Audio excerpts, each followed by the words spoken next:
You know what's crazy is the worst financial mistake. I'm gonna give you some game. This is some game that people can actually learn from. That's the thing about this show. We're gonna mix some game in here too.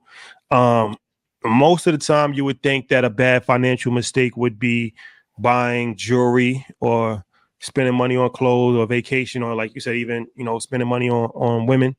Um, my worst financial mistake was buying a home, and Oh, tell us more. this is something that you don't. Not the real estate play over. Caesar made you mad, or what happened?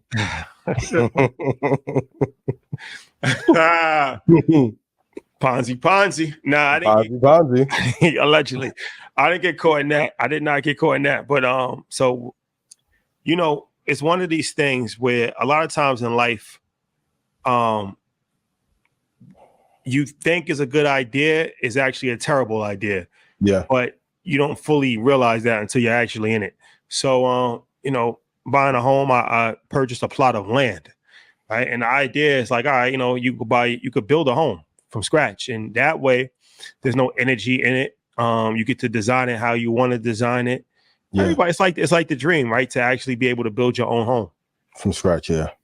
Well, just so happened that I purchased a home from a con artist. So it didn't tell me a variety of different things when I purchased a home that I didn't know about. But long story short, one of the things was that there was supposed to be a huge water basin.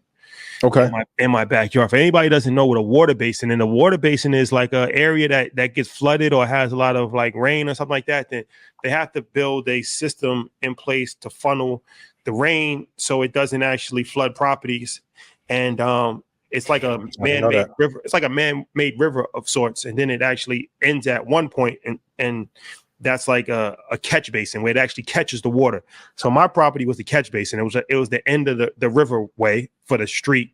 And it's like a huge canal in my backyard, right? So obviously that's going crazy. So then I had to get a lawyer involved and go back and forth with his lawyer, and in the process of actually firing the guy. But now I got to move the water basin underground. Right. So now I'm learning all this stuff. It's actually an education process. I didn't know anything about this, but you have an underground. You can have an underground water basin. It's like a huge tank that you put underground. Right. But now I have to actually get a civil engineer.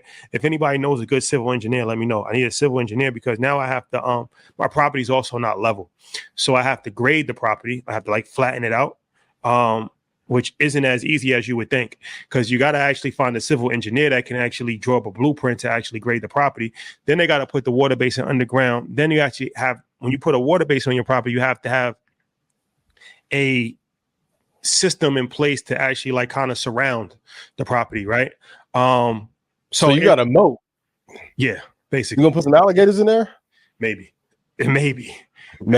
At this point. So man, this is a whole thing. 2 years. Almost 2 years, right? I only have the foundation. So I wasted money, a lot of money, because I'm still paying taxes every single month, right? My loan expired already. Then I had to renew the loan. Then I got to renew the loan again. I'm paying a penalty because the loan is already expired, my construction loan. So I'm paying a penalty every month on that. Yeah. I have to pay a lawyer. So I have a lawyer fee that I'm paying. I have a consultant, an engineer. So I have to pay him.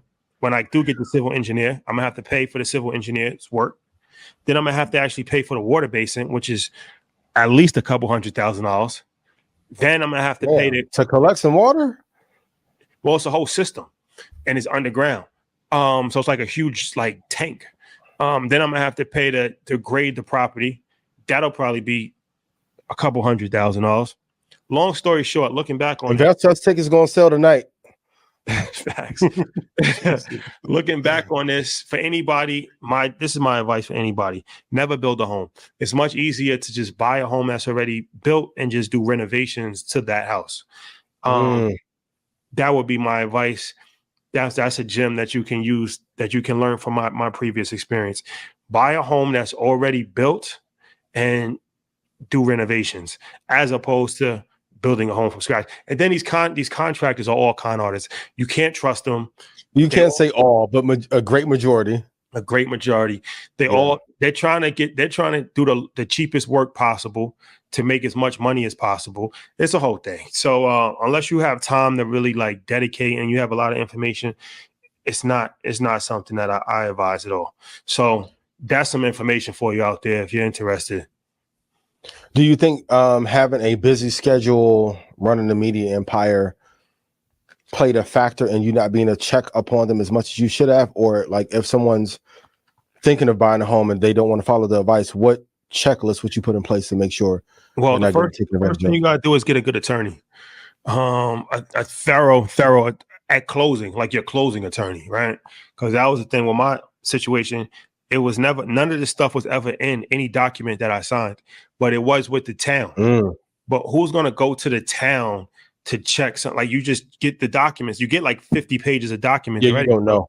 You're going, so the guy was a real slickster and he hit it. And, he was like, well, it was with the town. It's up to you to do your due diligence to go to the town to get the blueprint from the town. Like I said, nobody's going to do that. So the first thing to do is don't trust anybody.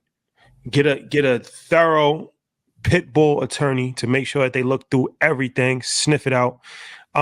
Because you end up getting screwed, man, and it's you could end up really wasting a lot of money. Yeah. Damn, that's crazy. Even those of us that are financial professionals, like that, you have to, and it's interesting because as stardom rises, like business success rise, people are going to try to find ways to take advantage. Like the defense that we have to play, that never goes away.